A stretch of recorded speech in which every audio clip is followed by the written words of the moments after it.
What's going on, guys? What's going on? Market's pulling back here a little bit.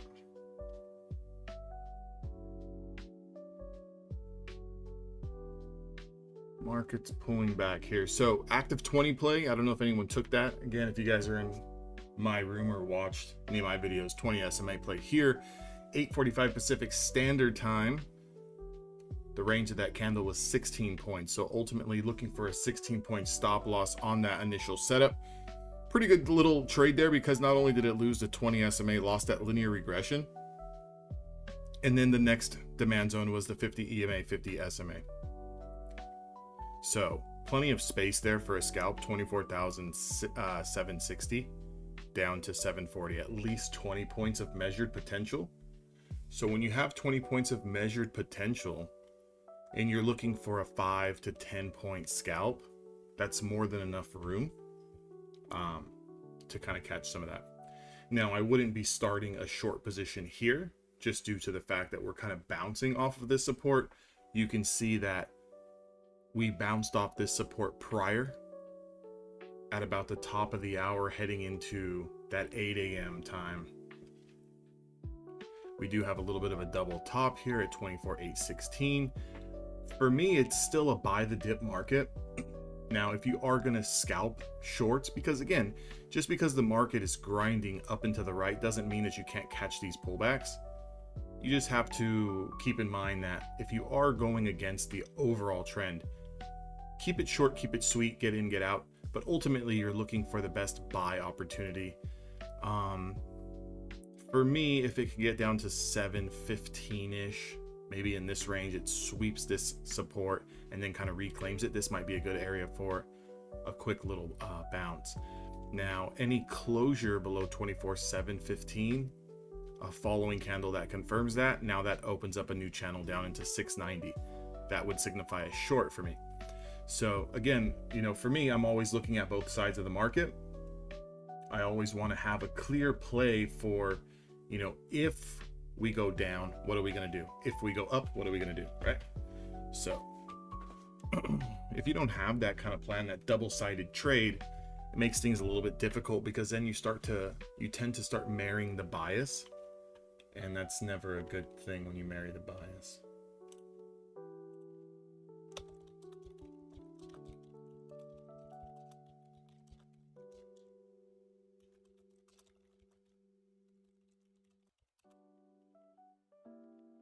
So 24,715, let's call it 24,715 is support.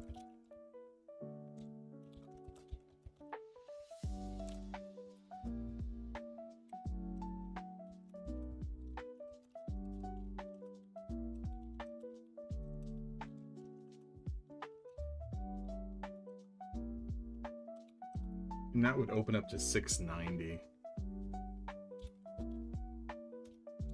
So definitely something to kind of keep in mind, depending on which way you want to trade the market, right? Some people are a little bit more comfortable going long. Some people are comfortable going short. Some people like to hold trades for an extended period of time. Some people like to, you know, get in and out. For me, I'm kind of a more of a, you know, I want to get in, I want to be right or I want to be wrong, and just kind of go from there.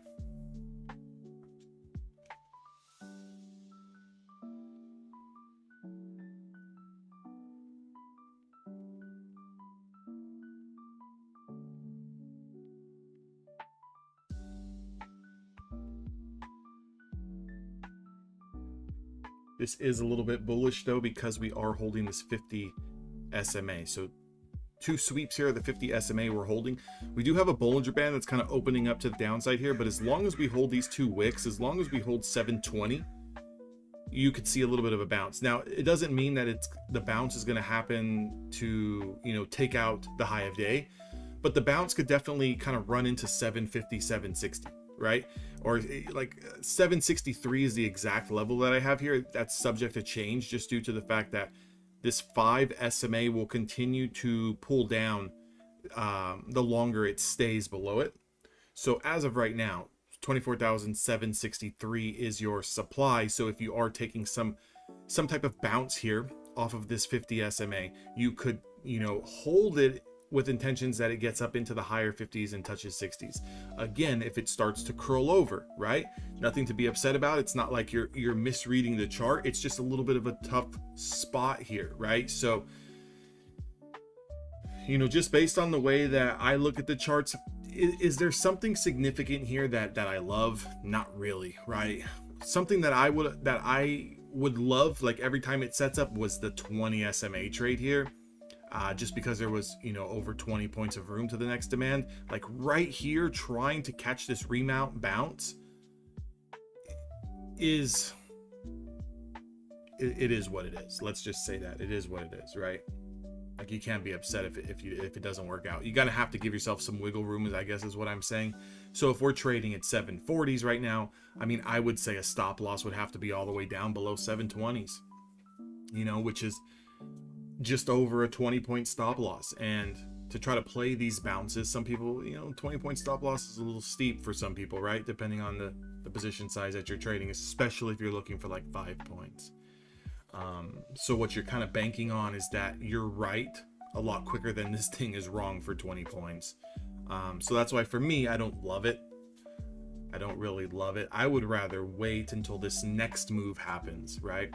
And you know what that next move is going to be, we don't know yet, right? We gotta kind of wait and see, you know, what confirms here.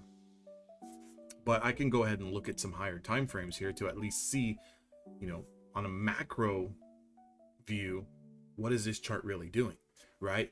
So if we look at the 1 hour chart, which I always kind of look at this 1 hour chart for bias, this 1 hour chart, look at the previous 1 hour candle.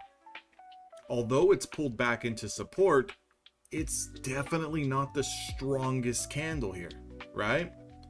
So it's like a big inverse hammer candle with a little baby body on it. The only thing that's giving the bulls any benefit of the doubt here is we've got some strong support. And we've got the 5, 10 SMA as well as this linear regression channel. But if we start to lose 715, this market could start to roll over. It could start to roll over, and it definitely has a lot of room to kind of come back down and test support. And that next support that we could be looking at would be something like 660s, right? So that's the case for the sellers. What's the case for the buyers? Well, that we continue to kind of just consolidate and we start to push up, right? And what's going to make that look really good is probably getting in this zone, just giving up those 20-25 points and trying to let this play out to see if it can get back up into 60-70s, right? So again, you know, just be careful, right? Be careful. We are in lunch. So what I like to look at is, you know, what has the chart been doing prior to lunch, right? And then from there, we can kind of get a firm grasp. Okay, well, if the market's going to kind of consolidate during lunch and it's kind of do the opposite, well, then we can see kind of a little bit of consolidation, because just leading into like the last hour leading into lunch, we were on a pullback. So starting off lunch, we could be looking at a little bit of a bounce here, right? And if the market's going to continue to be weak, then maybe after lunch, we lose those 720s. If the market is going to resume the overall day's trend, which is up and to the right, then we're going to consolidate through lunch and we're going to start to push up. And for me, that would be closing over 770s. And if we can get the close over 770s, then I want to play that back into 800s. And that's how I would look at things, right? So just make sure you're kind of analyzing both sides. Again, at the end of the day, there's really no right or wrong way. There's really no right or wrong bias, right?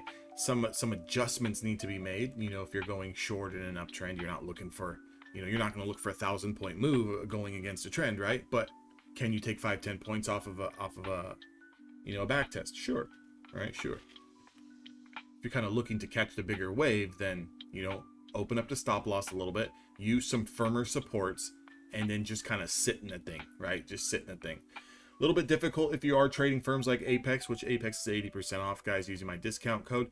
If you're using a firm like Apex, you're really not going to want to sit in these things and let it kind of just wiggle around on you. For me, I treat Apex accounts as scalping accounts, okay? Because they do have the trailing drawdown until you get over the buffer, over the cushion. So you don't really want to sit in you know, you don't really want to sit in trades where you're up $300, $400, $500 and let it come back down to break even. Just doesn't make any sense, right? If you're trading with Apex, treat it as a scalp account. Scalp, right? 10 points here, 12 points here, 5 points here, 8 points there. You know, legitimate setups, of course, but just make sure you're keeping it a little bit more scalp friendly, right? If you are a trader who does like to look for bigger moves and you have to sit through drawdown, or you're okay with a trade being in profit and back to break even, you 100% want to be with a firm that does not have a trailing drawdown.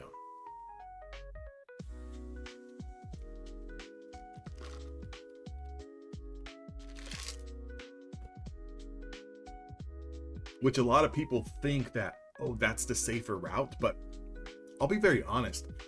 I've never really had a problem with the trailing drawdown with Apex getting to me, because you're kind of always up at that high threshold mark if you're scalping, right? If you take a loss, it goes down a little bit, but you're still at that upper, you know, upper portion of that trailing drawdown. Just have common sense.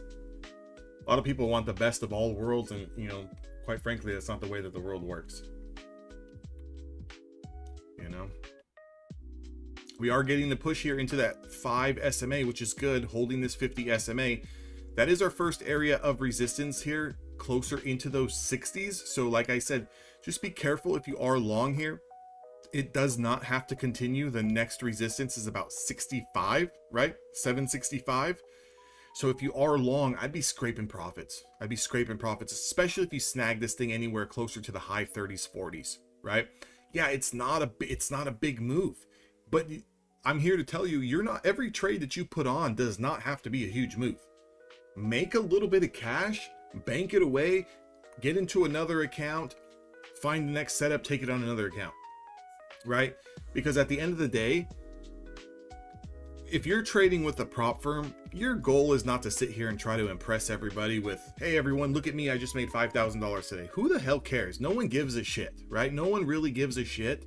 So I would rather be the guy that just sits here and says, hey, you know what guys, Apex requires a $50 winning day, so they can count that towards my 8 days and getting to $2,600 in profit so I can request a payout. I'll sit there and take $100, $125 every single fucking day until I can get paid out. Right? That's how I think. I don't really care what people think about me. Like, you know, and I feel like it's social media, it's Twitter, it's YouTube, and it's all of these live streamers who post these big extravagant gains like, hey, you guys can do it too. I made $20,000 today. You guys can do it too. More than likely, you probably can't.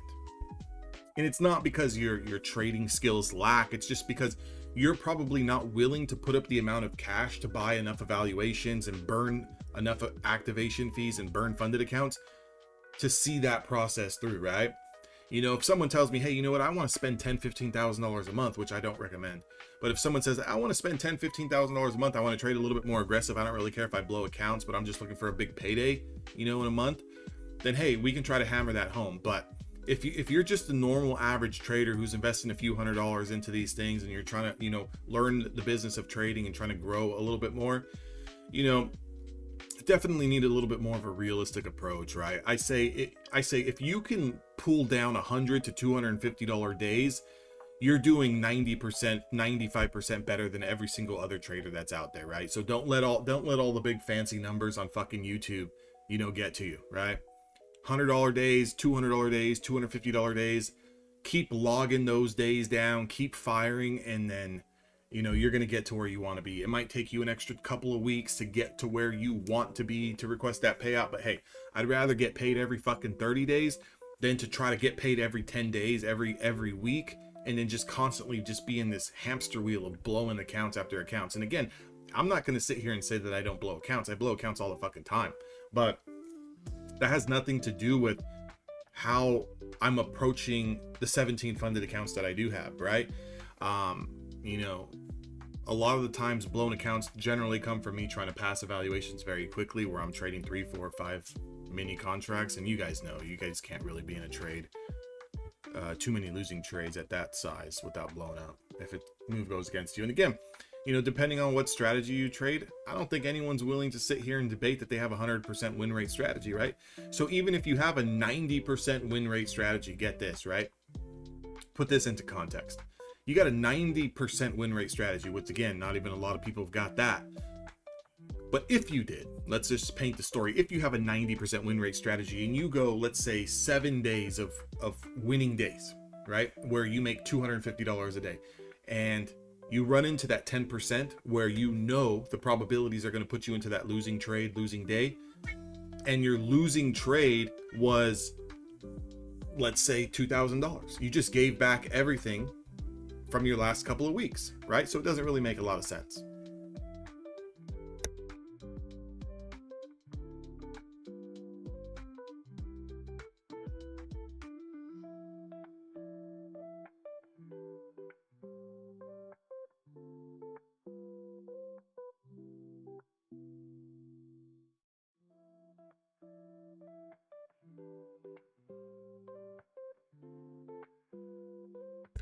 So right now we kind of got rejected at this 5, right? The 5 SMA, and we're pulling right back again. So this is the third test here. And this level that I'm looking at is the 100 simple moving average. It's this orange line that you see on the screen.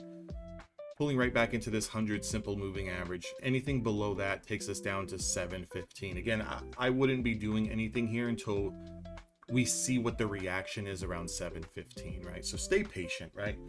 Just because the market looks like it's going down right now doesn't mean we have to rush to do something, right? Again, guys, you're not going to miss out on shit. Market's not going anywhere. It's going to be open tomorrow. It's going to be open next week, right?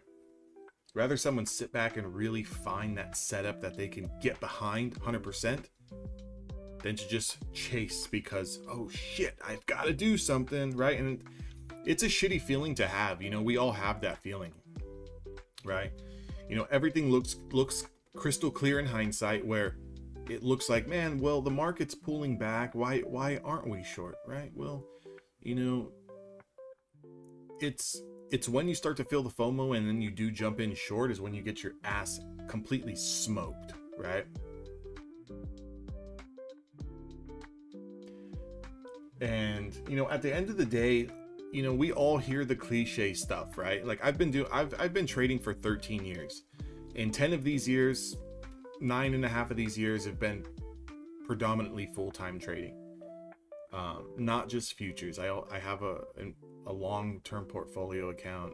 I trade options, equities, stuff like that, right? Swing trade. It's a combination of everything, right? Along with prop firms. But a lot of this, of what I've just personally learned, is that you have to, you know, again, it sounds cliche and it's very basic, but you have to control your emotions, right? And what does that exactly mean?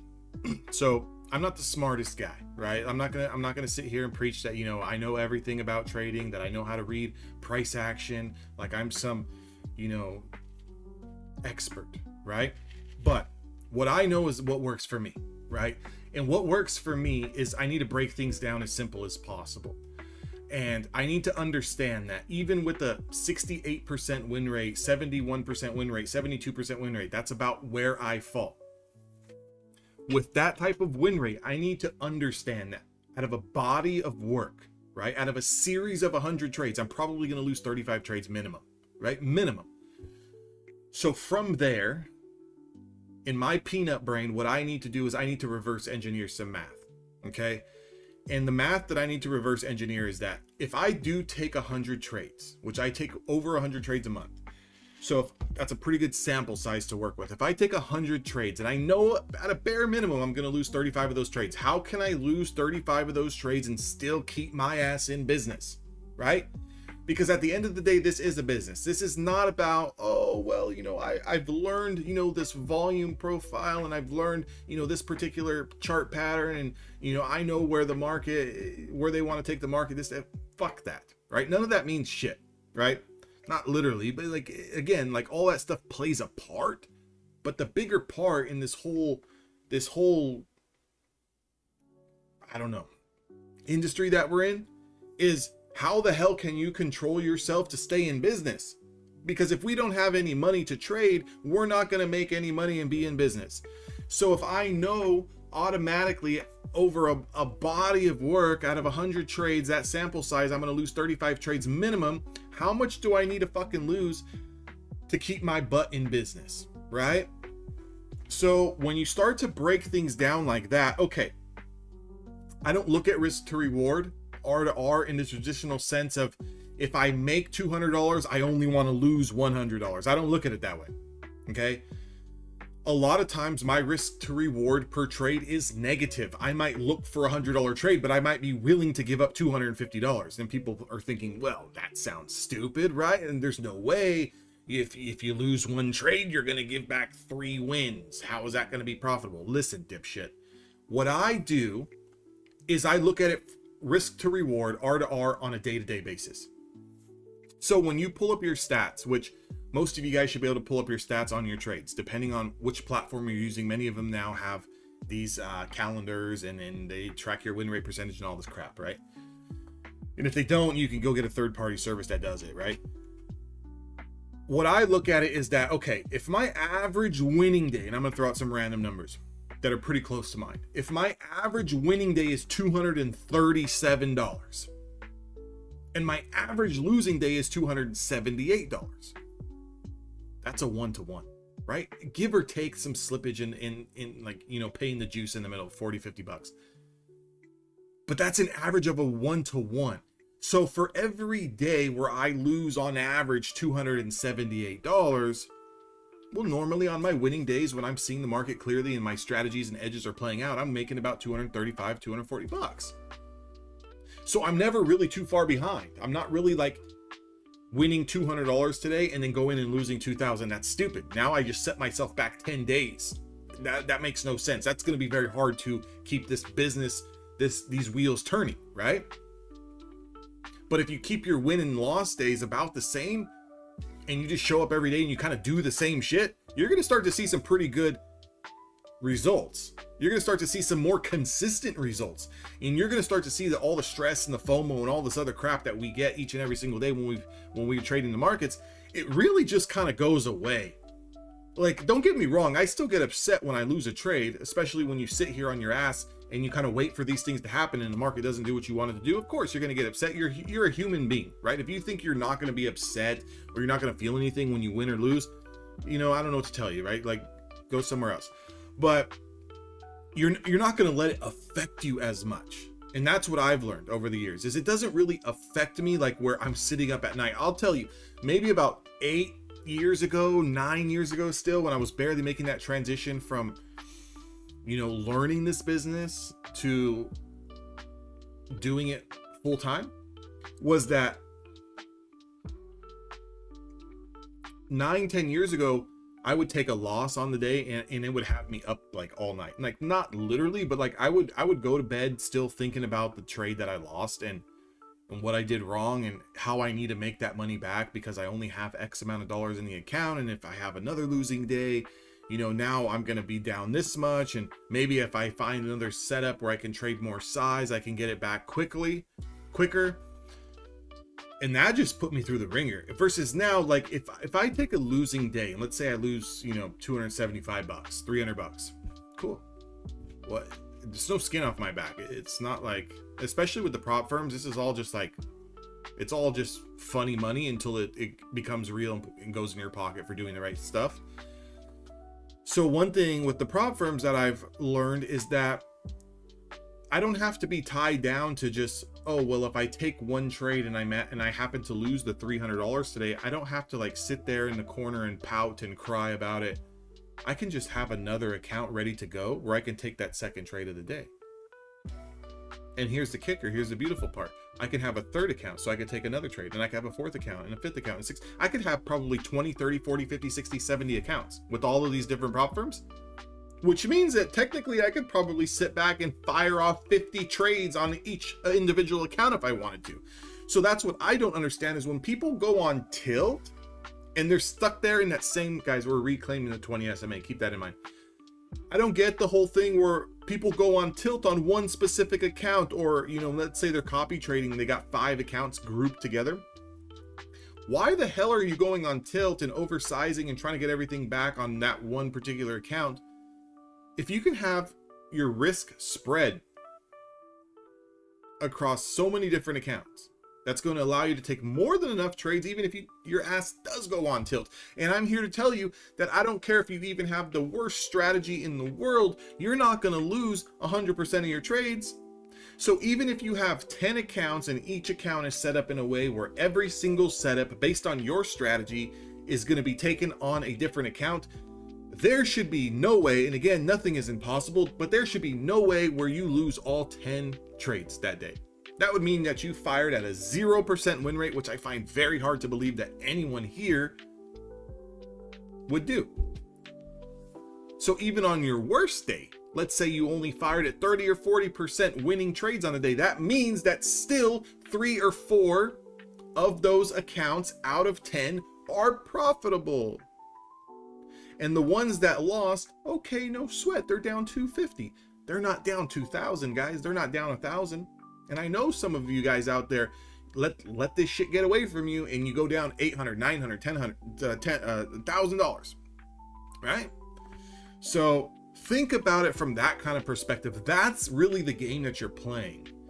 You're not really playing the game of, I want to get so good at this trading stuff to where, you know, I just make tens of thousands of dollars a day. That would be nice, but it's not freaking realistic. It's not realistic, guys. You know, the big stuff that you see on YouTube a lot of the times is from people copy trading a lot of accounts together with minis on big accounts, 150K accounts, 250K accounts, where they do have more drawdown, and they're hitting a good trade, $1,000 trade across 10, 15 accounts. So it looks like $10 or $15,000, right? So don't let a lot of that stuff get to you. Like, doing that every day is extremely difficult. I would rather try to go out there and skim $150 and try to go out there and skim $1,000. I could skim $150 and all I need is 7 accounts that are all skimming $150, and that's my, you know, think about it. That's my $1,000 day. So it is what it is. Guys, this little bit of a bounce here. We're holding the 50 SMA here. If you kind of look at what's going on here, we have a top here, not really a top here. But what is up here, where the market, if it wants to continue to push up, where we could see another rejection spot, that's a Bollinger Band that we got sitting at 805. Now this rejection here at the linear regression and 20 SMA is a little weak. But there's just too much support here for me to go short. Okay, so what I'm waiting for here is I would like to see this market reclaim this linear regression and this 20 SMA to potentially play this for a third rejection, which to me would look like a head and shoulders, shoulder, head, shoulder, right? So with that idea, play that into this potential head and shoulders, and then from there, see if there's some type of inverse hammer where we can get short here, or if the market wants to continue to break, then hey, there'll be another setup there. Now, to the downside, if we don't do that, if that doesn't play out, the next idea that I would have would be through 24,718. If we close below that and it tries to bounce and gets rejected down in this range and then confirms the low below 718, that's a nice short position down into 694 target. Like, that's something that I can get behind, where I can say, okay, now I can kind of manage my risk. So now with that, you have, what you've done is created a two-sided trade where if we continue to push, you've got an idea here and some risk factors where you can kind of manage those stop losses, right?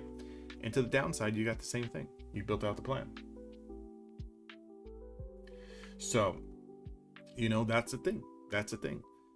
And, you know, just kind of going back to what I was talking about a couple of minutes ago, it's not that like you need to absolutely be the best trader or follow all of these crazy rules, right? There's so many rules out there, you know, don't do this, don't do that, don't do this, don't do that, right? We hear about all this stuff.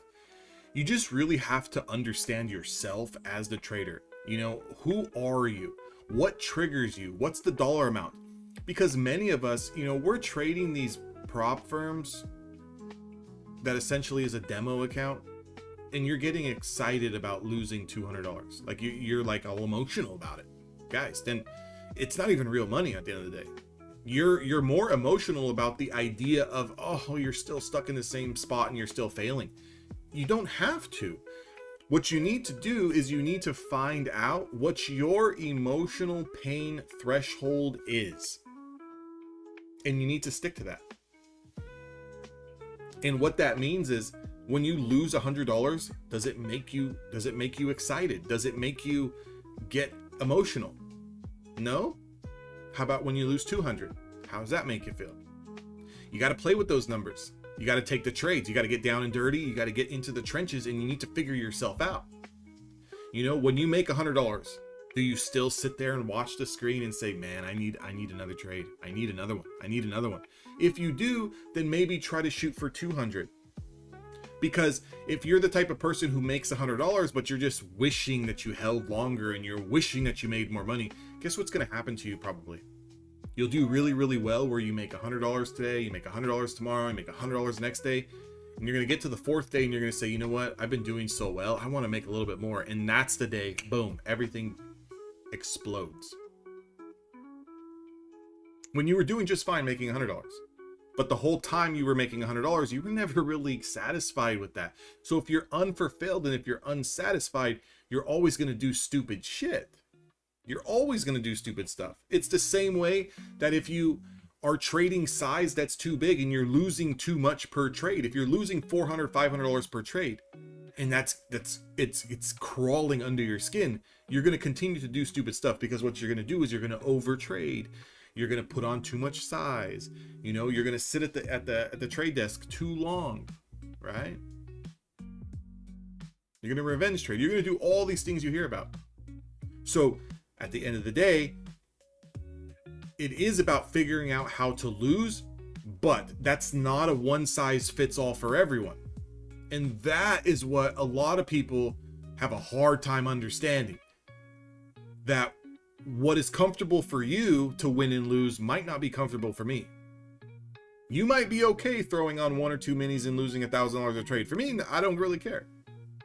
And a lot of people will say, and they get this confused because they think, well, the more experience I have, I can do this. Everyone up here is different.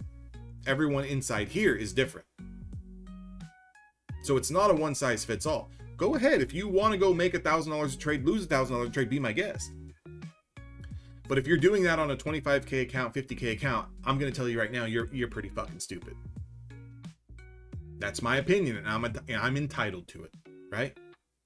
And with everything going on in the world, I don't really know that if I'm entitled to my opinion anymore, but I don't give a shit. That's my opinion. I think you're stupid if you want to go out there and make $1,000 a trade, lose $1,000 a trade on a 50K account, right? Now, if you're trading a 250K account, then hey, be my guest. But, you know, I'm speaking for the majority of people that I've talked to are trading $50,000 accounts, okay?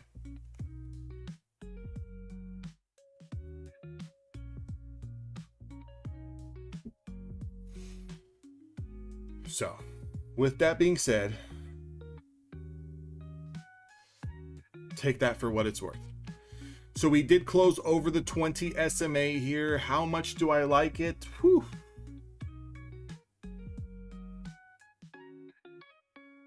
I don't know, 60-70% of it I like. 24,774. I'd like to see us confirm 774, and even with that, 5-point scalp.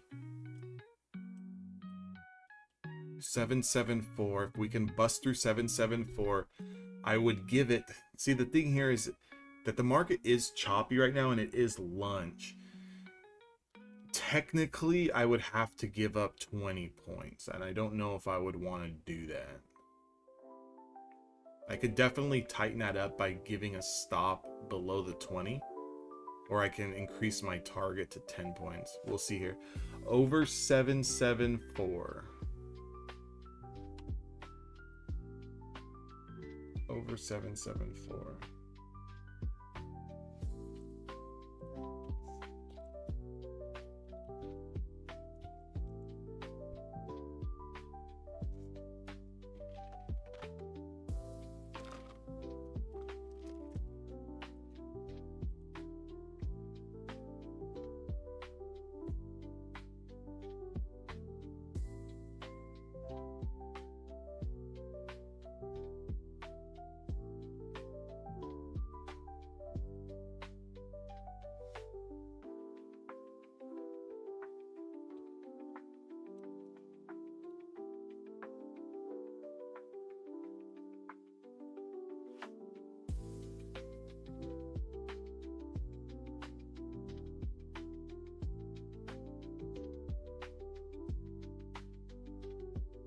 Watching the 774 here. Very, very slow here. Again, we have to take into consideration that the lunchtime volume is not the best, right?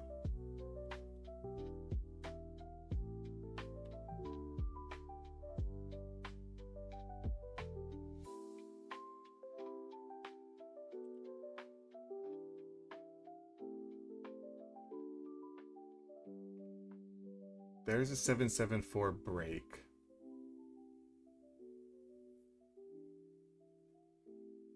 It's also this linear regression here. We do have resistance in this area. The previous 5-minute candle low is sitting at 753. which is also matching up with the 5 and 10 SMA. So technically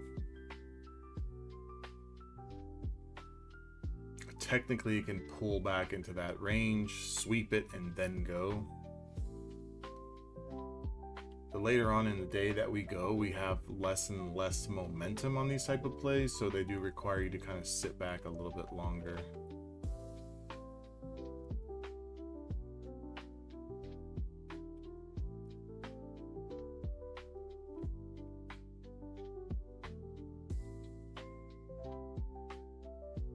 I don't really like it. We're not getting a whole lot of juice here.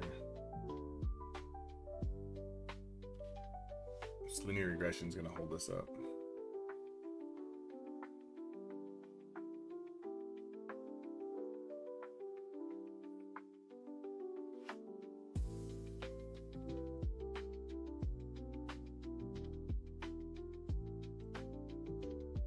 Trying to give it as much time as needed here, but I do have the finger on the trigger.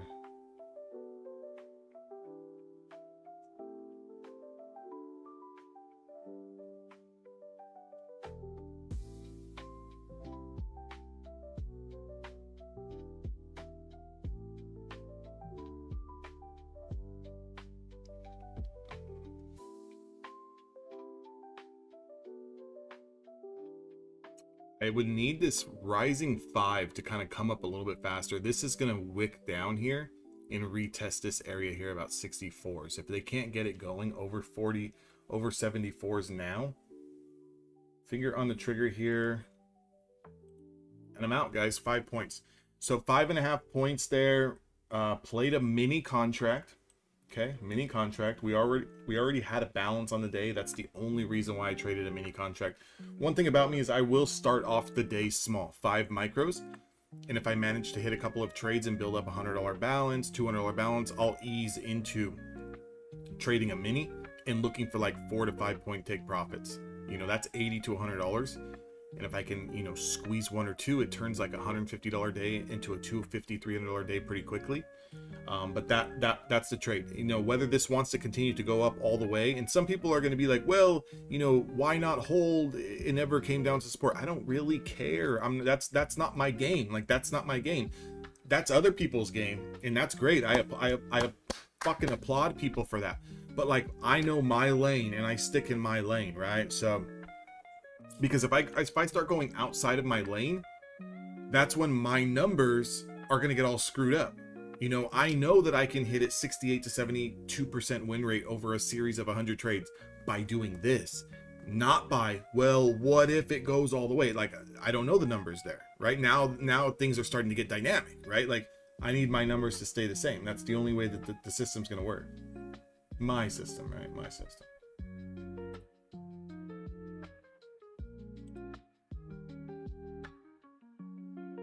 $7.59. Where was $7.59? Yeah. $7.59. The first green candle. Yeah, off the 200. Yeah, that was a good spot. I would, you know, the most ideal spot was to start grabbing these retests down here of the 50 SMA. So like once we kind of swept, you know, once you start closing back over and remounting, yeah, getting long from down there was nice. But I just, you know, again, just looking for a little bit of a scalp there on that 20 SMA trade. So, I mean, what did the trade take? 3 minutes, right? Didn't take that long, and still kind of pushing higher. It's up about 10 to 12 points from the 20 SMA. So, I mean, that's an example of, you know, a 20 SMA trade in real time, what it looks like, what you're going through, and me kind of talking through it. You know, going into it, I knew probably a 20-point stop loss, right? You know, so when I start looking at that, I want to be right a hell of a lot faster than I want it to be wrong. So that's why the trigger finger is very, very quick, because I know that if things start to go the other way, I'm going to give up 20 points. I can't get around that. Because if I start trying to cherry pick, well, you know, I could give up 10 points. I could give up 5 points on that. If I start trying to cherry pick, now I'm going against technical analysis. And I don't go against technical analysis because remember, Like I told you guys earlier, like my brain is the size of a peanut. Like I need to just stick to one thing, and I need to do one thing.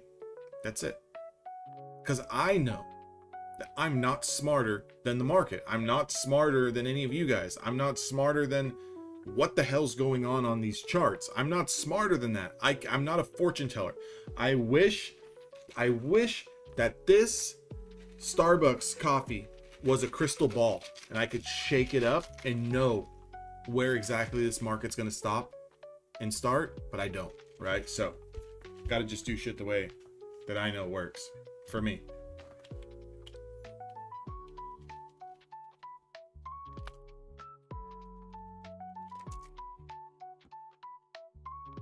And that's all we can do at the end of the day. You just need to carve out a little piece of this market. You need to carve out a little piece of this market that that you can, duplicate every day.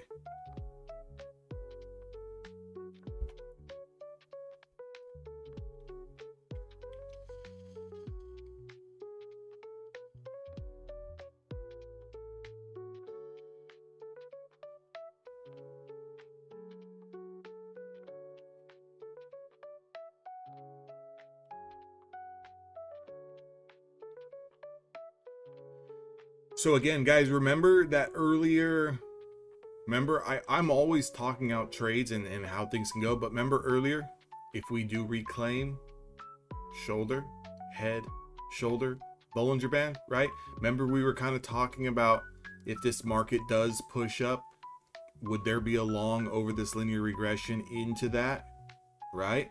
So if you are long and you're holding, just remember the closer you get up here, you might want to start taking those profits, right? A lot of times people expect like, oh, well, hey, yeah, we pulled back. Now the market's just going to go make a new high. Doesn't have to make a new high, right? So what's the best way to protect yourself? By securing what's on the screen. That's the only way to protect yourself. Whether you like it or not, whether you wanted 25 points on it and you got 7. I don't think the market really cares, right? Like, market has no idea that you were telling yourself, well, it should hit here. And that's what a lot of people, they get all screwed up because they're like, oh, market has to retest this, right? It doesn't have to retest anything. It's just a guideline. Like, I can see this wick rejection. I can see this reversal. I can see this Bollinger Band. Doesn't mean that it has to get there. Now, you can definitely put your chips, push them to the middle of the table and play for that. Of course, sure. But just understand, you have to know where is your out, right? Where is your out? And when you start to trail, definitely getting into break even is recommended, right? If you're one of these people that trades this way, get your stop loss into break even for one. And then every push up higher, maybe tell yourself, okay, my new stop loss becomes the previous candle low. So right now, stop loss should be around 24,770, which is damn near break even from confirming this 20 play, right? So it's about a break even trade, so to speak. Okay. If the new candle opens up and we continue to push higher, your stop loss would now go to 779.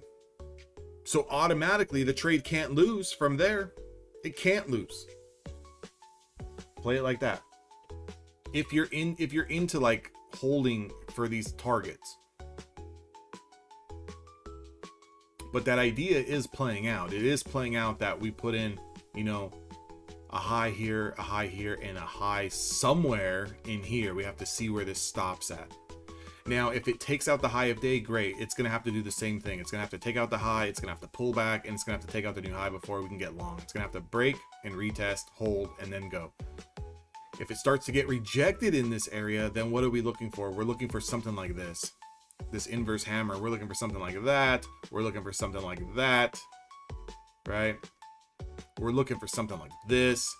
We're looking for something like these candles in this range to short back down into this range.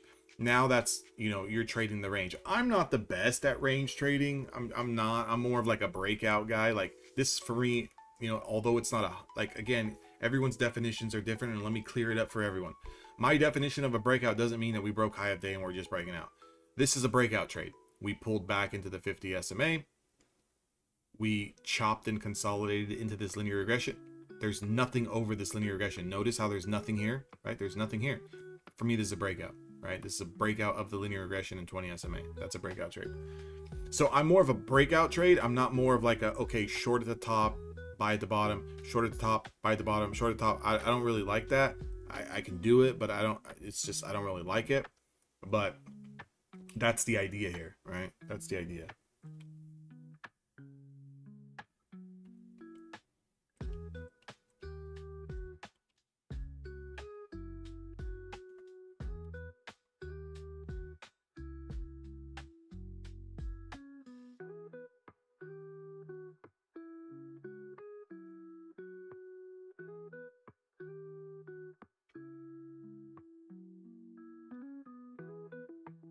So far right now, there's no shorts, like nothing to start looking at short. Right now, we are power trending over your 5 SMA on this 5-minute chart. So this green line here is your 5 SMA. Right now, it's for the past 5, 10, 15, 20. For the past 30 minutes, it's just been power trending over it. So definitely, it's a long hold here, right?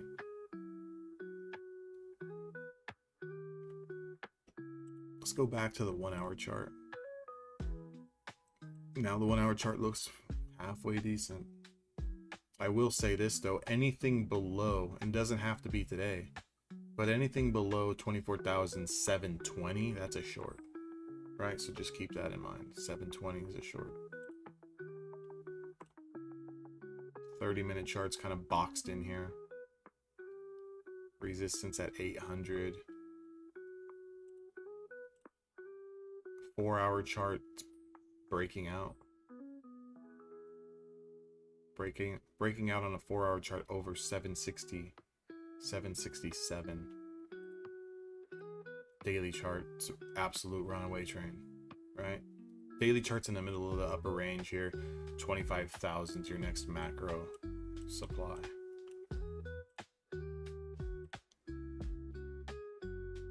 So yeah, all in all, chart is still bullish. Chart's very, very bullish. Even all of these pullbacks, you are looking for those buy the dip opportunities. I've made already like 2 videos, and I don't know if any of you guys actually watch my YouTube videos at all, but I know for a fact, I was just looking at the chart and I just thought of it. It just kind of came to my mind. I've said the same thing in 2 YouTube videos where off the open, the pullback into the 200 bounces. The next pullback into the 50 SMA bounces. Look at what the fuck happened again. Pullback into the 200 SMA on a 5-minute chart. Reclaims it. Beautiful long. Pullback into the 50 SMA. Bounces. Pullback into the 50 SMA. Bounces. When you're in a bullish market, you're not just trying to bounce every red candle. That's stupid. Wait for it to come into the 50 or 200. Plain and simple. Just take that. If we're in a sell-sided market, wait for a bounce into the 50 or 200 to keep continuing to short back down. You just start doing that, you're gonna have a lot more success, right? So a lot of people are like, oh, it's so hard to trade at all-time highs, this, that, and the other, blah, blah, blah. You know why it's hard to trade at all-time highs? Because everyone wants to trade the breakouts, right? Everyone wants to get long off the open, and then what happens? It just sinks, right? It's if you're like I've said this before, maybe like my people in my community have heard me say this before. If the market is in bullish context and the market gaps up, you're not buying the trap. You're not jumping into that. Let it go. It's gonna pull back. When it pulls back, that's where you're looking to get in. Again, I've said it a million times. You want the better price. You want the better price. If the market's sell-sided, it's more biased. The chart's more biased on the macro timeframes, daily, 4-hour. You are not shorting the opens. You're allowing it to go, you're allowing it to bounce, and then you're getting short at the rejection spots. It's like it's not rocket science, guys. Now, you're not going to be right 100% of the times, and yeah, sometimes you're in a little bit of drawdown, but like that's the theory, like that's the concept. The only thing that's getting in the way of that, of you doing that each and every single day, is up here. Stop overthinking it. The market's bullish. Well, it's gonna pull back. Market's bullish, guys. It's bullish. Like, it's bullish. Look at the fucking chart. Look at the daily chart. This market is bullish. Nothing about this chart is bearish. Look at this. Someone tell me what's bearish about this chart. Look at this. Look at this daily chart. This is going back to March. In March, we bottomed out. It's bullish, right? Yes. Do you have red days? Of course. Do you have pullbacks? Yes, of course. But it's bullish. Now we are getting close to a macro supply, which I could see the start of a little bit of a pullback. But that's not going to really be until like we test 25,000. Like, I can see this market floating until 25,000 and then pulling back. And then pulling back. So it's kind of just the same thing each and every single day. The market kind of pops and then drops. And then it grinds up and then pulls back. And then it grinds up and then pulls back. Why do you think that is? Right? Why do you think that is? By the way, guys, make sure you guys are hitting the like button. Hit the little thumbs up. Don't forget. Thumbs up, thumbs up, thumbs up. Also, there's a couple more days left on these Apex 80% offs. Everyone's running sales right now, I feel like. Apex got 80% off. I think Day Traders got 80% off. Tradeify is always running a deal. Everyone's got deals.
I'm probably just going to stick around and see what we do coming out of lunch, which is in about 12 minutes. I want to, just out of curiosity, pretty much done trading on the day, but I like to see how we come out of lunch, and then that kind of like, it's like this. Whatever I like today, I'm going to probably love tomorrow. So I want to see, does this market continue to blow off the top here? Then I know that I'm going to continue to look for longs.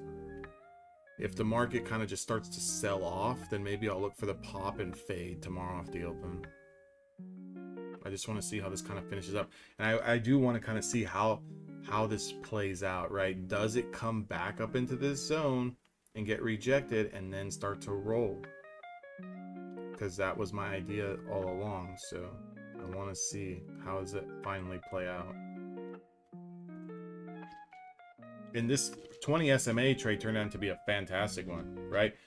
Regardless if you're someone who takes 5 points or you look for 20, 30, 40 points, whatever, it was a good trade, right?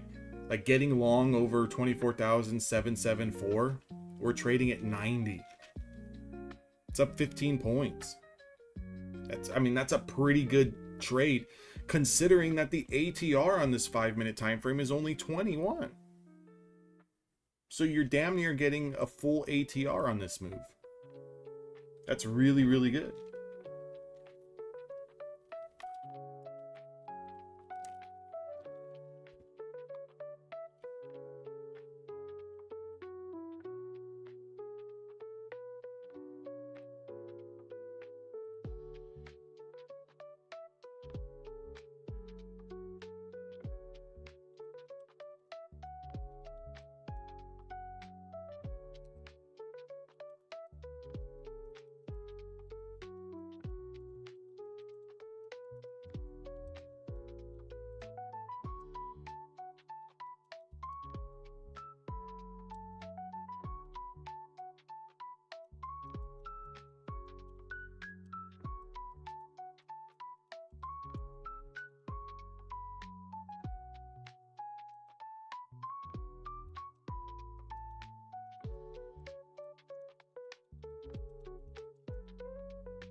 Yep.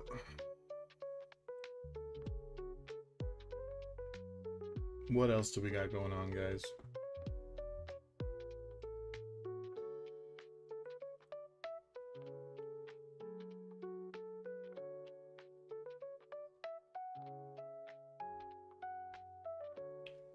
How is everyone else doing today? How you guys doing? Anyone got anything for me?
If you guys could say what your best setup is, what would you guys say it is? Like, do you have one setup that you absolutely trust and love and it pays you more than it doesn't? And if so, what setup is that? I'm very curious.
2-minute and 5-minute EMA cross. Which EMAs are you using, Peter?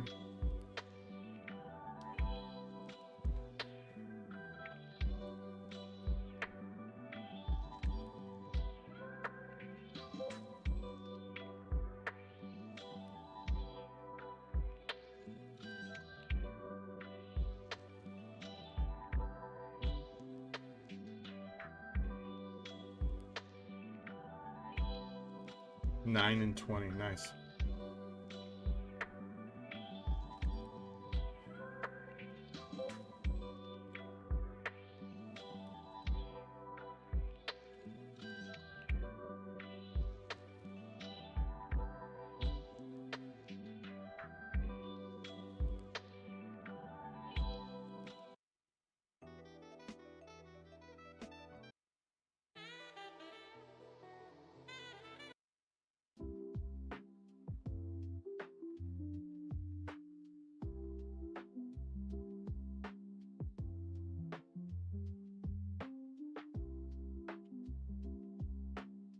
So now we are getting this pullback, and it is putting in another little bit of a top here. So this is a lower high now from the last high of day, right? So we had the high of day, we pulled back into support, we bounced, now we're pulling back into support. If we start to lose 24,770, maybe this is coming down to 53, maybe this is coming down to 42. But as of right now, this is a lower high that's being put in here. So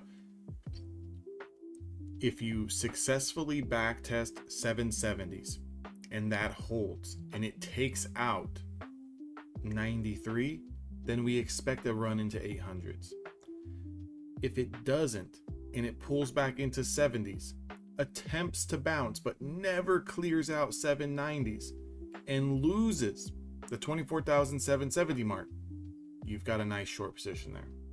So again, another two-sided trade idea. Now you need to wait for one of these scenarios to play out. Pull back, take out the 90s, get long. Pull back, bounce, fail to test or take out 90s, and if it loses 70s, you've got that short.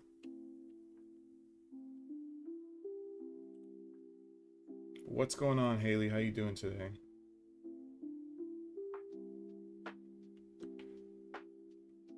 Five-minute EMA crossed at 12:20. 12:20.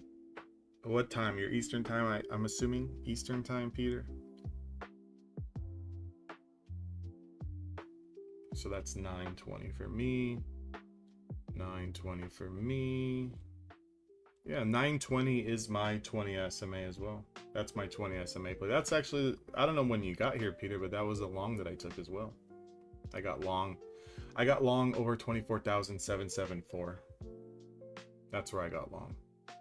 So I kind of got long right here closer to I kind of got long closer to the 1225 candle in there.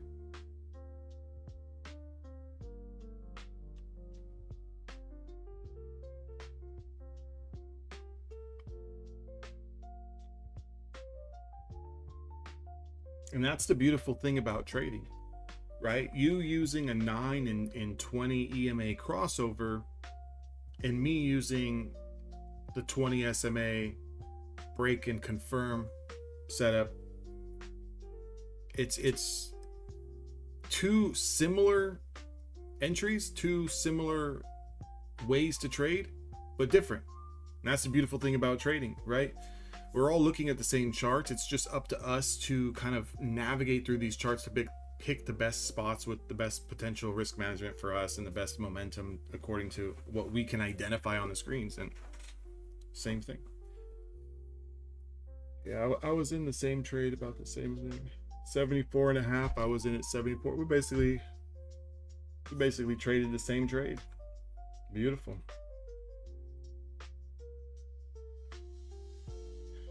So we are kind of holding here. We do have a rising 10 here.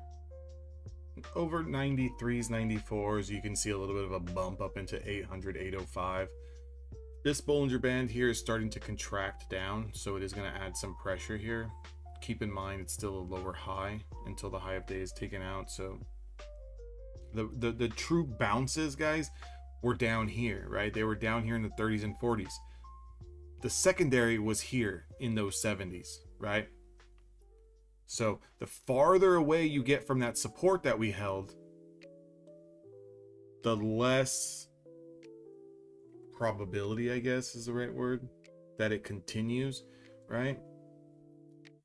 Because there was a lot of work that was done here, right? If you look, you know, for the better half of the last 50 minutes, the market grinded up all of lunch. So again, what was that move that was happening pre-lunch? We were pulling back, right? We were pulling back pre-lunch. And now during lunch, we bounced. So if they want to, and when I say they, it's just take it for what it is, right?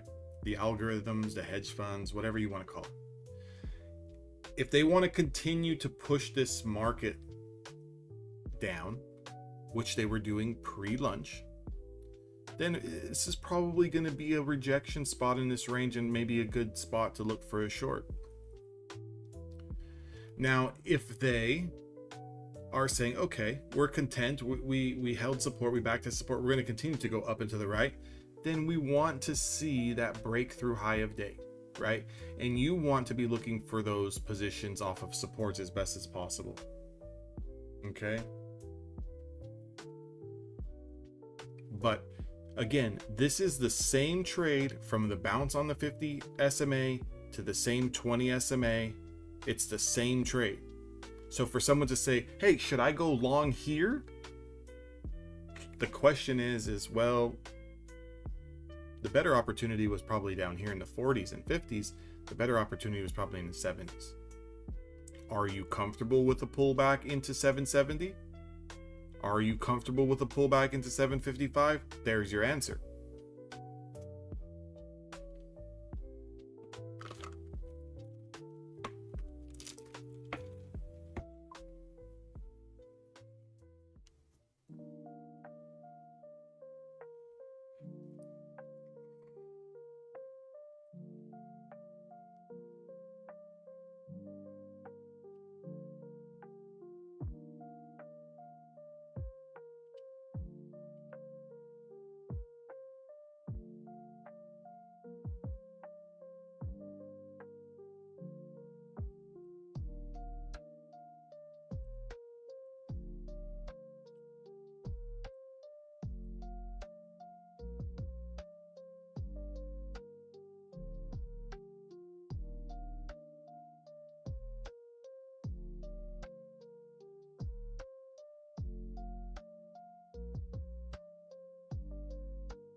Let's run a little bit of a poll here.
So resistance sitting at 24,809. If this continues to go higher, 24,809, 800, let's call it. We got about 10 points of wiggle here. I got support at 24,780. I got support at 24,771. That's the range, whether you like it or not. That's the range. Play it accordingly. Well, what do I do inside the range? I don't know. If you don't know what to do, if you don't have a setup, then you just sit on your hands. You take this hand, you put it under your right butt cheek. You take this hand, you put it under your left butt cheek. That way you cannot touch this mouse, right? You can't touch this mouse and you can't click any buttons. That's what you do.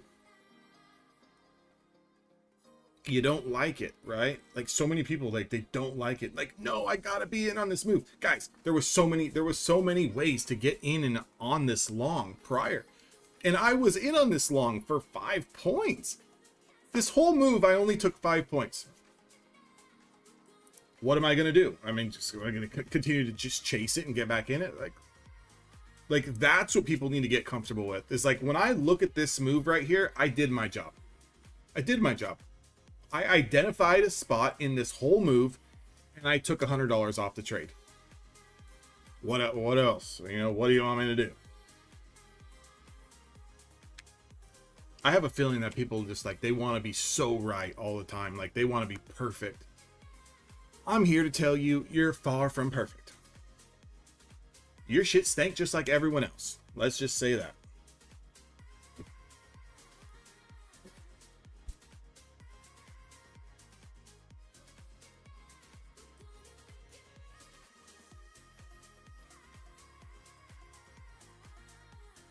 A lot of this game is just sitting back and waiting, like sitting back and waiting, right? Sit back, wait for something to happen. Don't get too crazy.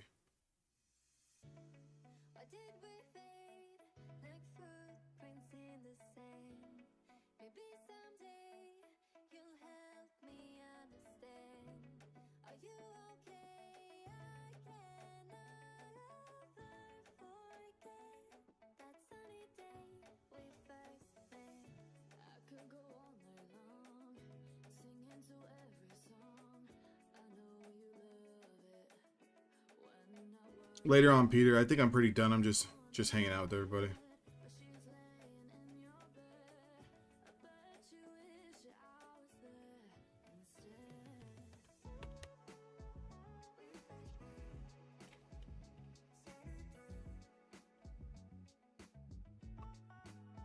We are pushing and pushing and pushing.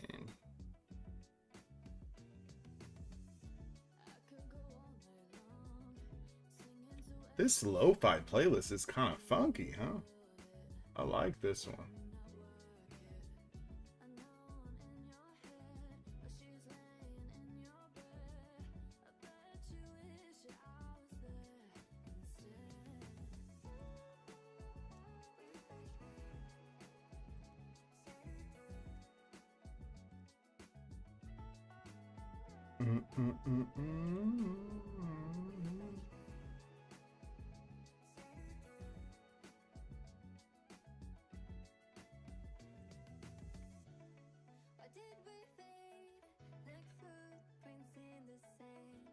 What are the odds that we touch 800 to 808? What are those odds? What are those odds? Like, it can't even play out any better than that. Like, it can't. It just can't play out any better than that.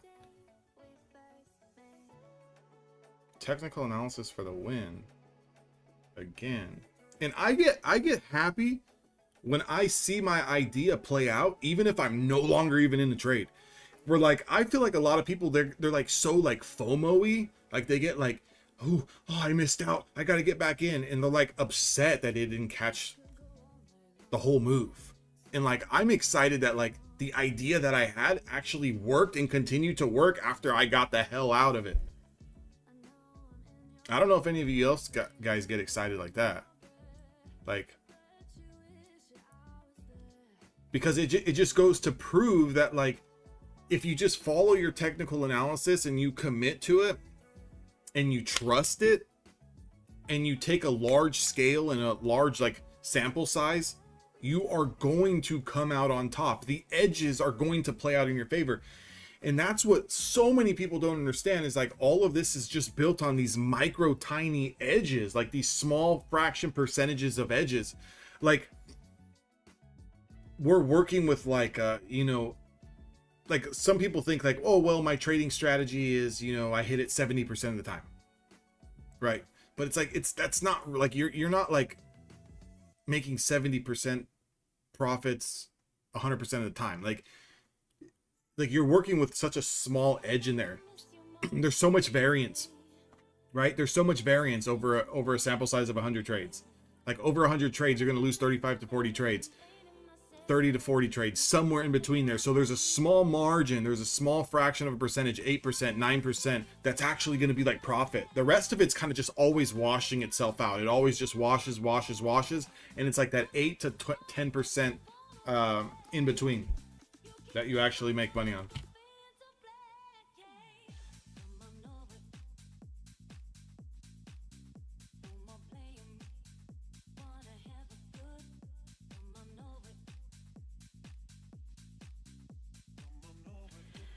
So where do we go from here, right? Support 24,785 all the way down to 24,775. Not a lot of room here to just try to get short, unless you're going to use the high of day and you're committing that this is the high, like this is the last high that we're going to put in. I don't see anything else, right? Just let it pull back. Just let it pull back. You know, let it pull back and then see what it does on this next pullback. Because if it runs these highs here, I'm telling you right now, it's going to go to 810.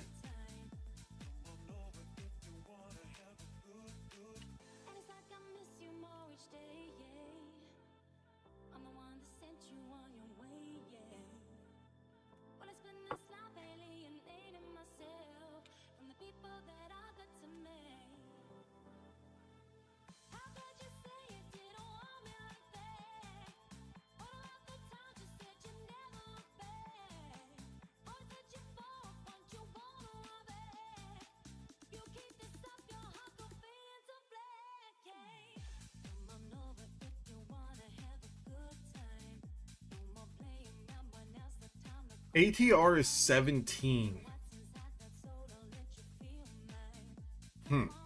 Not a lot to really work with, right? You can see these candlesticks are getting smaller and smaller. Like, look at the bodies on them, right? Like, look at these ones. Look at this. Look at this. Look at this. This is volume. This is momentum. Look at these. Smaller and smaller and smaller. So if you're somebody who's like, oh, it's going up, oh, it's going down, look at what you're doing to yourself. Look at what you're doing to yourself. Put on some music, kick back, put your feet on the desk, relax, go for a walk, go do something else.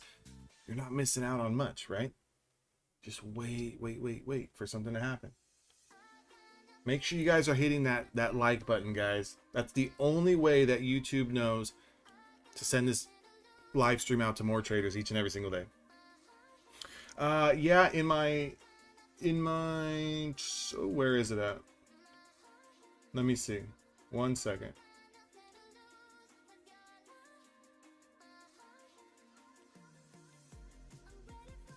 One second.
Those Ignite accounts, they are really fire. Like that's like a really good deal. I mean, that's a strong way for them to compete with a lot of the other firms. It is a really good deal.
So what I'm looking at here is I'm waiting. I want to see the back test. I want to see the back test of 24,780 and 24,770.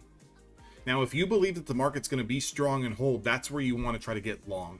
You don't want to get long right here in between, and you don't want to get long on the high of day. You want to be long somewhere in here. And if it fails, we got to look to the next support.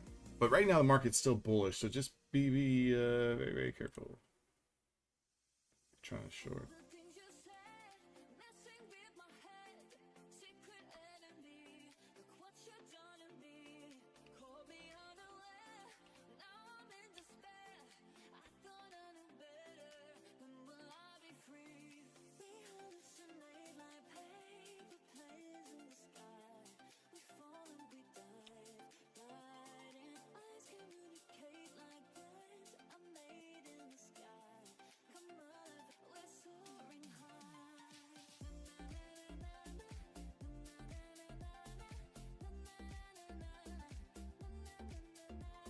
Looking at this right here at 777 lucky sevens. Does it get tested? That's what I want to see. Does the sevens get tested? That's also our linear regression. That's what I'm looking at.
What is top one's price on the AF right now anyways?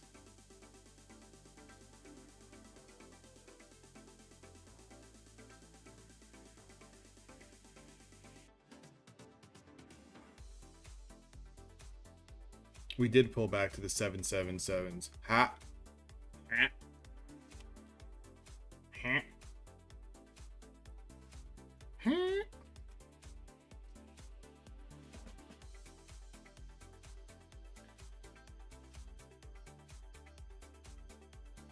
Yeah, that link for top one is my link. You can just use whatever code you want.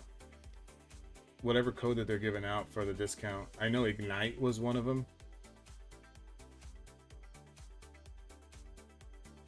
I don't know if I think Ignite was still the best one. I'm not sure.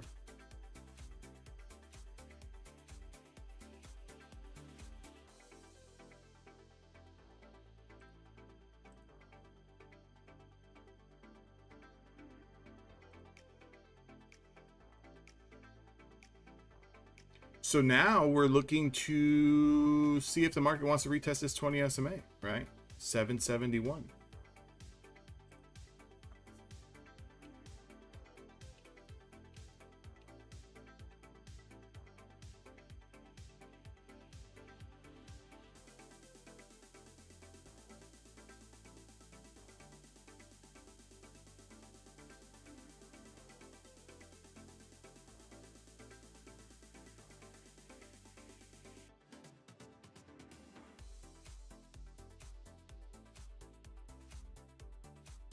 Yeah, the Ignite is for 50% off. So you can use my link. If you use my link and then Ignite, it's 50% off. That's a really good deal. I'm probably gonna need to get some of my damn stuff. 149 for the 50K accounts. That's such a good deal.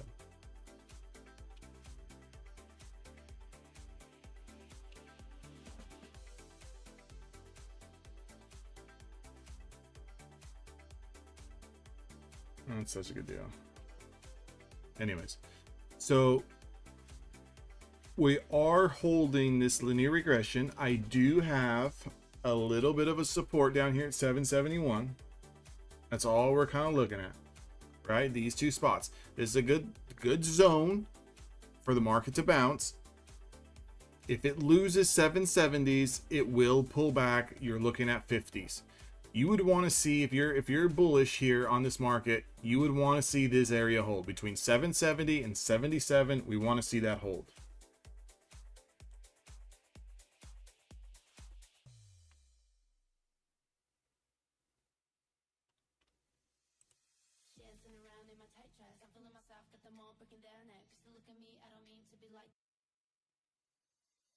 Just let the lights out, baby. Let it go. In the night time, baby, we lose control. Just let the lights out, baby. Let it go. We don't need no time anymore. Oh my, walking in the rain never felt right. Till you came along and got me so high. You go on and on to get me through. I knew that's how you do. All my feet, is it coming alive? Cannot see you been shining so bright. All my beauty is lost on you. Could you hug me, love me, run if I wanted to? Until golden, lost in the moment. It's taking over me. Keep your composure, you know that I want ya. Can you just hold that beat? Just let the lights out, baby. Let it go. In the night time, baby, we lose control. Just let the lights out, baby. Let it go. We don't need no time anymore. I think we're probably going to test a 770 here. It's looking like a little bit of a rolling top. A little bit of a rolling top. Sometimes I sit back and watch as you go. Little bit of a rolling top. Saying no, but you got me hooked from my head to my toes. And when I'm with you, I wanna lose control. Right? What do you think? 771? 771? So high, you go on and on to get me through. I knew that's how you do. Just let the lights out, baby. Let it go.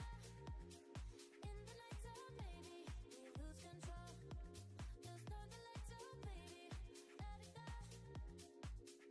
We don't need no time anymore. Bump, bump, bump.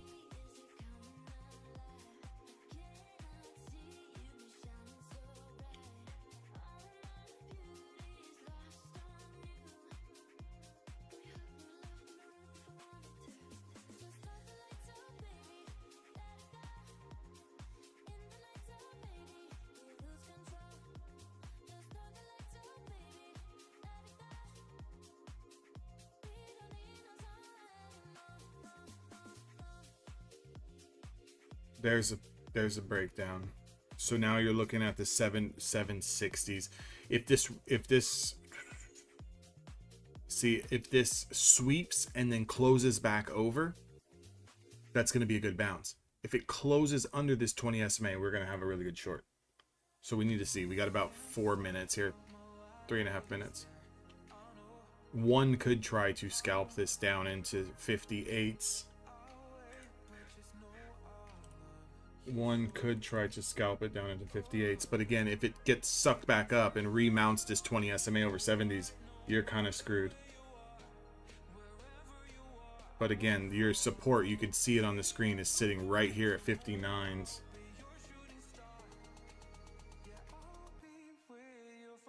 So we're below linear regression, we're below the 20 SMA. I do have support at, what is it, 65? No, at 58, 59. So I do have potential here.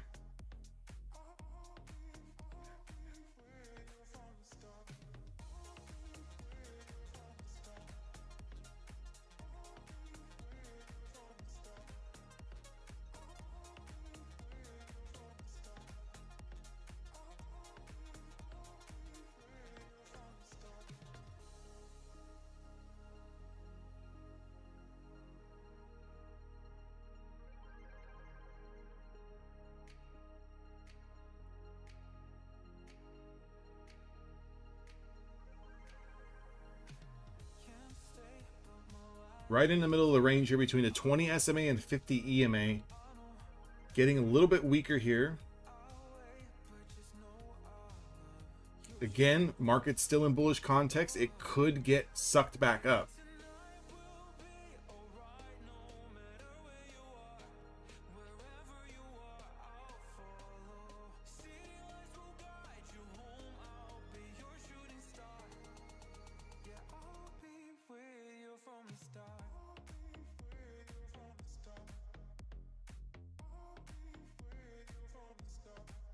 This is what I'm talking about here. The 20 SMA and the 50 EMA. This little bit of a range.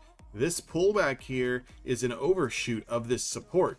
The thing is are the sellers a little bit stronger now later in the day? Are they going back to what they were doing here, which was a constant selling pressure down into a stronger level of support?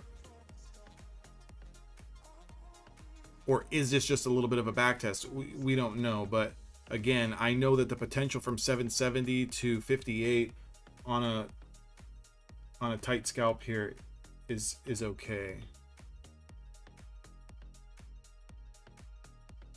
Again, ATR 17, so we don't have the most amount of range here, the most amount of volatility for this time, but still.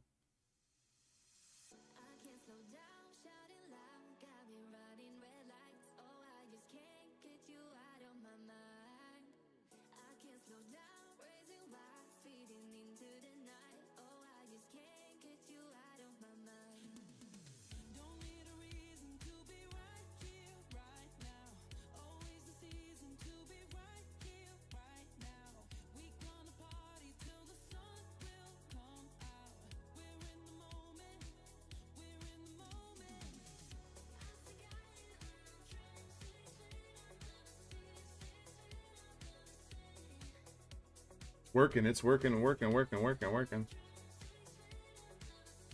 very slow though. You have to understand, it's very slow. It's after lunch, time of day. It's like, you know, you can't expect like huge fast moves. There's 5 points. I'm out. I snagged 5 points, guys. I'm coming into this support. I just snagged 5 points. I'm out. Your potential definitely is 59s, but 5 points more than enough for me. That's another $100 there. 96. I don't care. I will stack these small little winners all day long. And I definitely don't want to be sitting short into like the 50 EMA, 50 SMA. So like, I'm okay with that.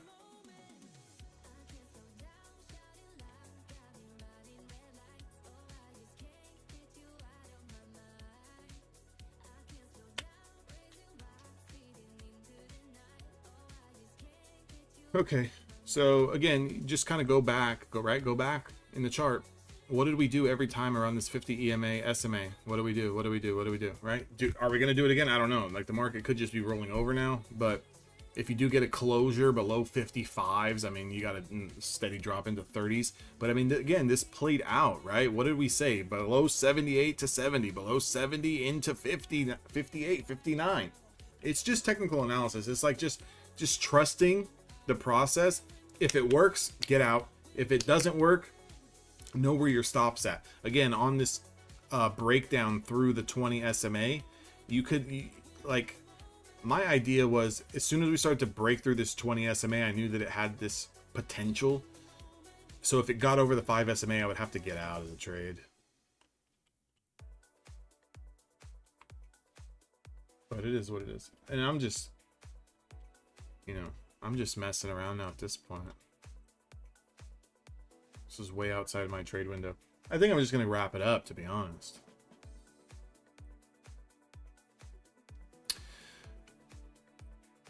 There's a 50 SMA test here. If anyone, I jumped it early. If anyone took the 20 SMA trade, that price was 24,762. We went down to 755. That was a 5-point scalp there too as well. So 20 SMA paid 5 points. Taking the breakdown through the first entry of the 20 SMA was also 5 points. So it was over 10 points total. And it's still washing. Hopefully someone caught it short. Hopefully.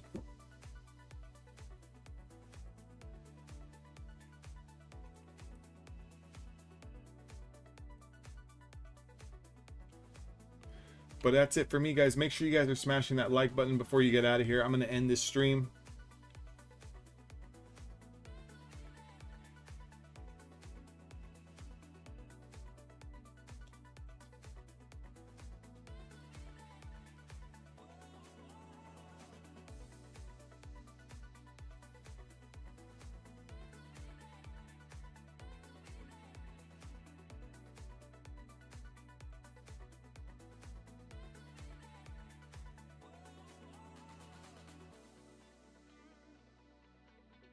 Ooh, we are losing that 50 SMA now.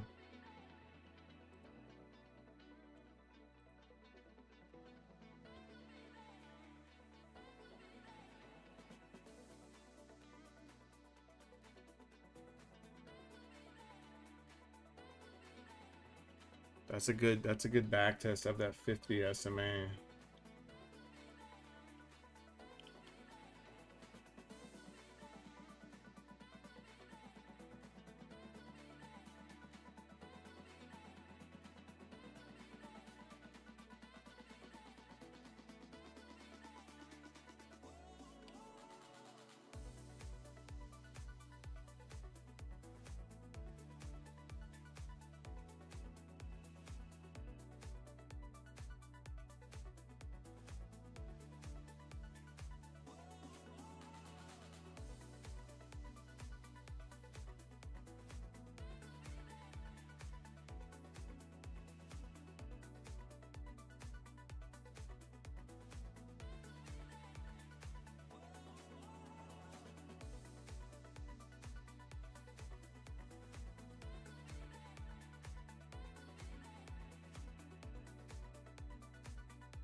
Nice.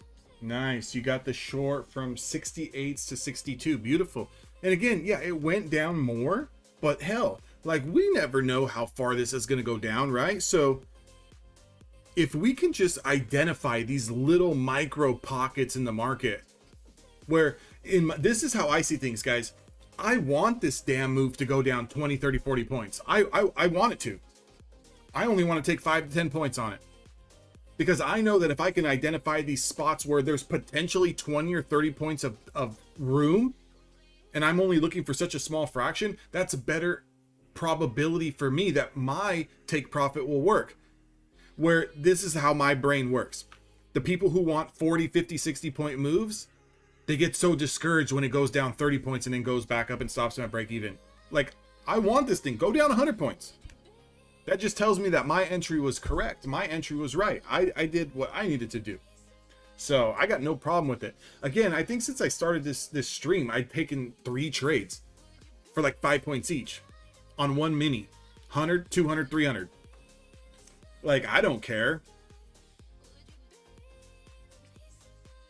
And even if I was playing my normal position size, like again, later on in the day, I will move into a mini contract because the ATR is so small.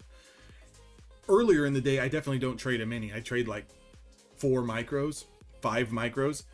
But even so, that's $50, $60, $50, $60, $50, $6. Even if you're trading smaller size. So, you know, don't be fooled. You can still make money trading micros.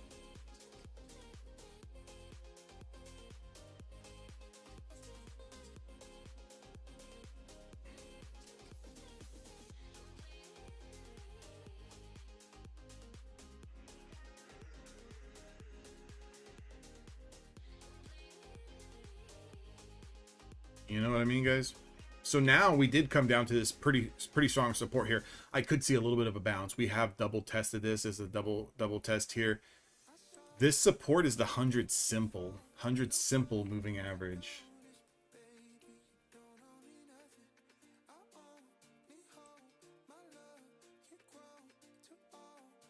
The 100 simple moving average here. If I go to an hourly chart, look at the hourly chart too, guys. The hourly chart is bouncing off the linear and the 10. So if this market's going to go short later, right? If this market's going to go short later, it needs to be on a new hour candle. Okay? Don't go short on this hour candle. Wait for the following hour candle. And the reason being is because if you start going short at the bottom of this range and a new hour candle opens up, you're going to be on the automatic wrong side if it bounces a little bit. So what you want to do is wait for a following hour candle to take out the previous hour candle low, then you go short. Right now, you're kind of looking for this dead cat bounce. Looking for the dead cat bounce, taking just whatever you can off of it. And it's looking pretty good right now. 748 target going to get hit. Don't let it go all the way against you. Don't squeeze water out of a rock. If it touches 76 again, take some cash. 76, 70, or if it touches 46, 47, take some cash.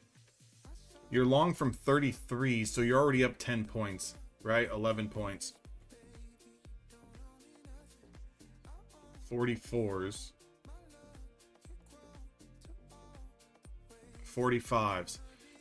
45s, let's see, 46 gonna get tapped again. There's 46 got tapped. 46 and a quarter. 47's got tapped. 47's. Here, let's get our boy Media the 48s here. Let's get him paid on the 48s here.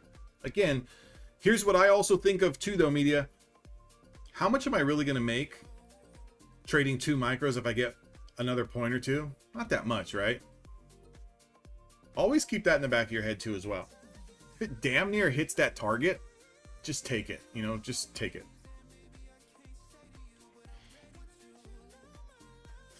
Because it's all just about stacking. Like, you just want to stack, stack, stack, stack. Let it compound. Let it compound, you know?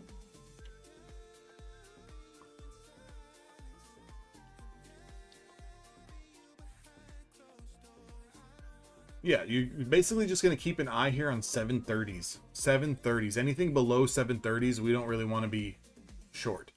So all of this stuff in here, it can backtest all it wants. 733, 735.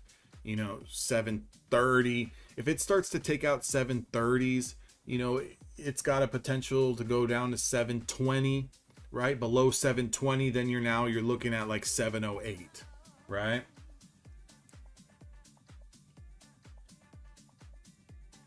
So be careful here as it wants to do this back test again, right? Because right now it's losing again that 100 on a 5-minute chart.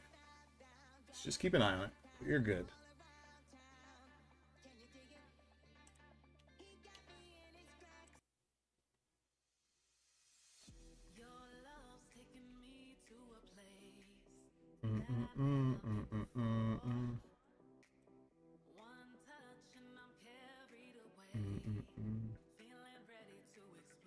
Next support I got is 708, guys. If we can't reclaim the 30s fully, 708.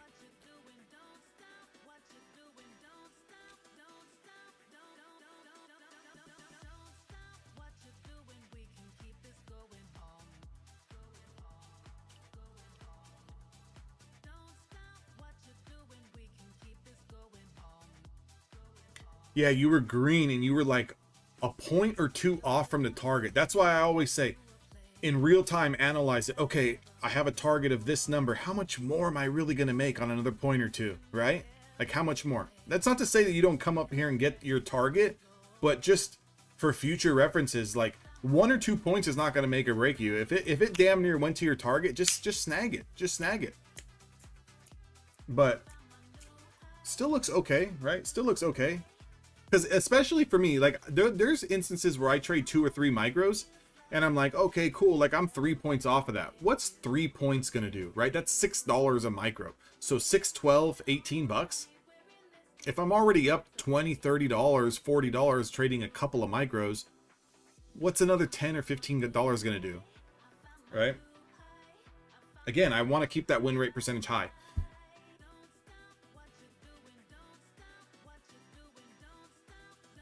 Let's see if she wants to come back up and get you. I'm rooting for you over here. Hopefully she gets you. I'll tell you this though, it goes back up into those 40s again. Take your profits this time.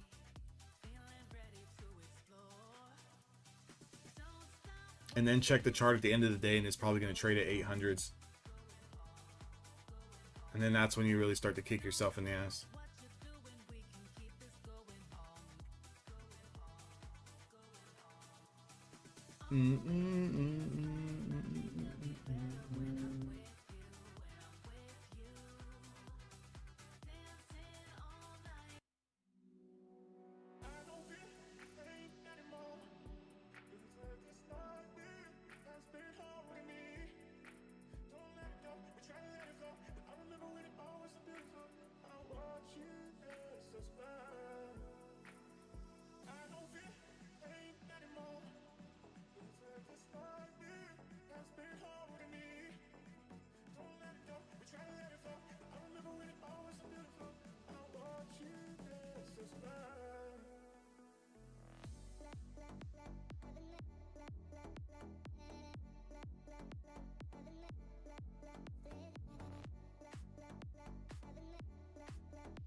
Yeah, it's getting all hung up, right? You got a little bit of resistance at 37, 38. And then you got a little bit more here at 46. 46 is the next little resistance area. It's holding, you know, like below 27, that's where it gets dicey into 20. But right now it's kind of holding a little bit. You just need to get some juice. You got to get some juice.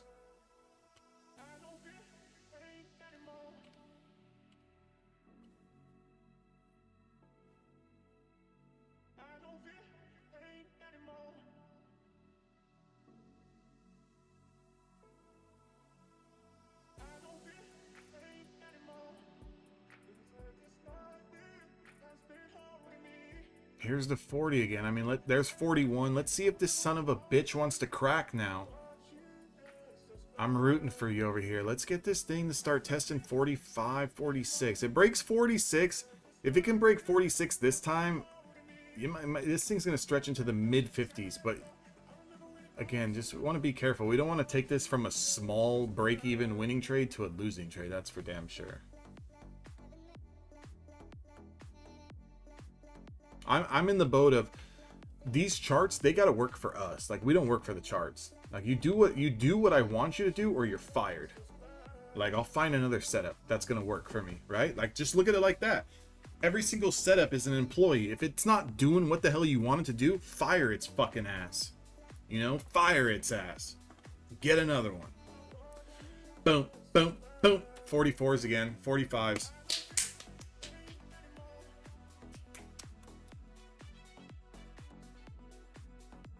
We gotta break it though. Look at, we are power trending down, so just be careful, right? Just be careful.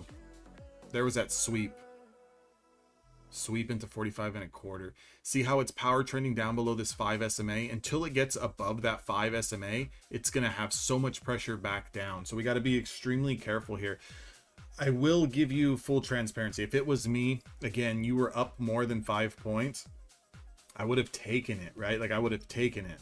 I know you've only got 2 micros, and that's what's kind of changing the situation. But always look at it like this. What if you were trading 2 minis and you're up 5 points? Would you still be holding for 48s? That's the thing. Guys,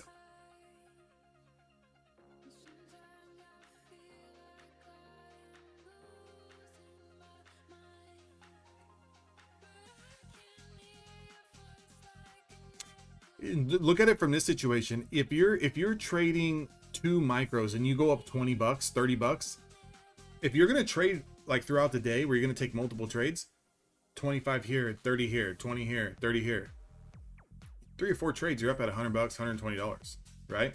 So you can still stack them, you know, you can still stack them. Be careful here though. It looks weak. Let me look at the hourly. Let me look at the 15-minute chart. 15-minute chart looks soft, bro. 15-minute looks soft. 15-minute looks really soft. Like, if you start looking, this is a 15-minute 20 SMA trade here. So I want you to be cautious, dude. If, in my opinion, if you can break out of this, even for a small loss, do it. Because if this starts to give up the previous, 15-minute low, it's got potential to go to 710. Any giveaway on what? I don't even know how to do giveaways. I don't know what I'm giving away.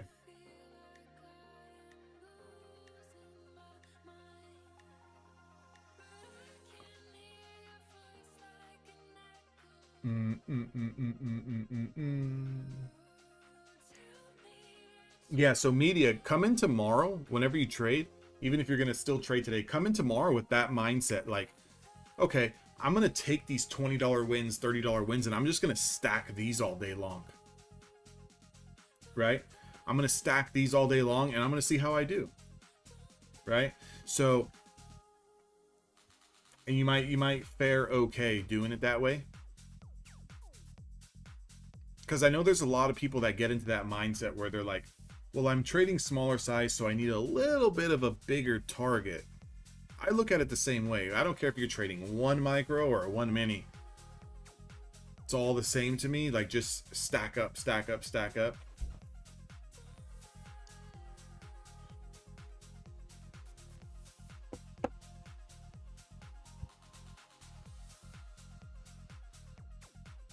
Yeah, don't look at it that way. $20 wins, $30 wins, they go a long way.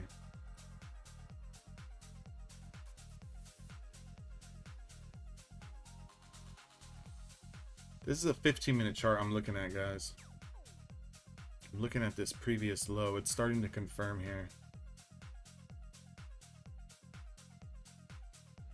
Today we're up 508 on like 7 trades. About 350 of that came from the open.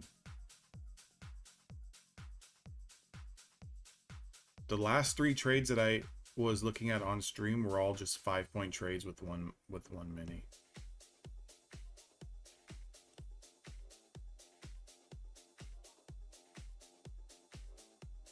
If you guys don't run a 5 SMA on your chart, run a 5 SMA on your chart. That'll give you a good indication, a good way to manage your trades. So if you're in a trade short, like look at the last 20 SMA trade, right? It never broke above this 5 SMA. So that's kind of like a confluence. It's kind of like a security blanket. Like, okay, I'll hold this trade as long as we're trading below the 5 SMA. If we break the 5 SMA, I got to get out of this trade because there's potentially a short-term change in trend. Same thing, if you're going to play this bounce, right, you got to know that it's in play until it's not in play until we break the 5 SMA. So like right now, look at this push. Media, you're going to be pissed. If this breaks this 5 SMA, it's going to go all the way up to your target. If this breaks and closes over the 5 SMA, it's going to run. You're going to be pissed. But it's like, that's why this 5 SMA is so important to me. Look at it. Look at it. Look at it.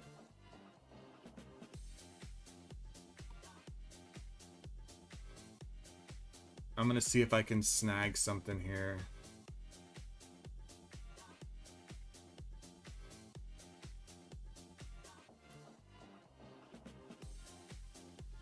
I'm going to see.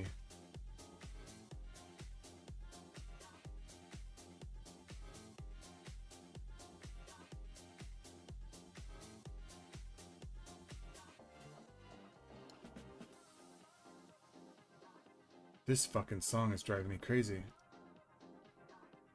I feel like I'm in a carnival or something. But I don't want to change it. I want to get off the other screen here.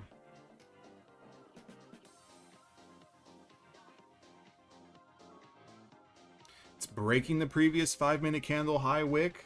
I'm up 2 points and a quarter, 3 points, 2 and a quarter, 275. Now it's back down to 1.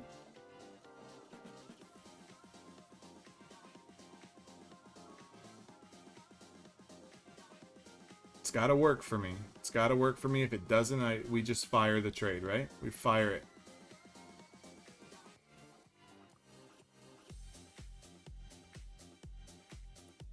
$45 here on one mini, $50 on one mini. Back down to 35. Just give me one frickin' pop here.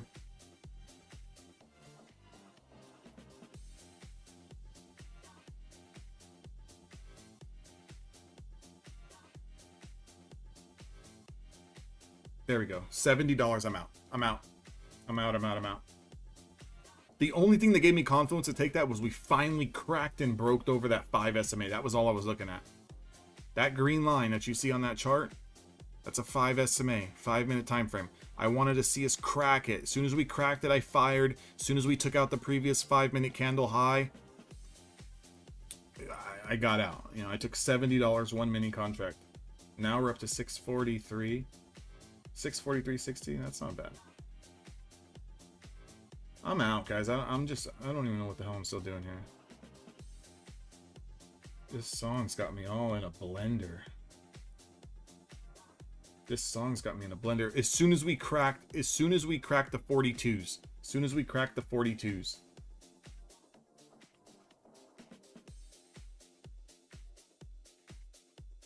Yeah, shut her down, shut her down, shut her down. Shut her down. All right, guys. Fun hanging out with all of you guys. I'll probably be back on tomorrow, guys. Hey, if you are in long, if anyone's in long and we start breaking the 48s, look for a 52 price target. Look for a 52, 53 price target if we break 48s, 49s. Okay? 48s, 49s. I'm out of here, guys. Have a good one. Stay safe. Stay safe. Don't do nothing stupid. Don't do nothing stupid. I'll catch you guys tomorrow.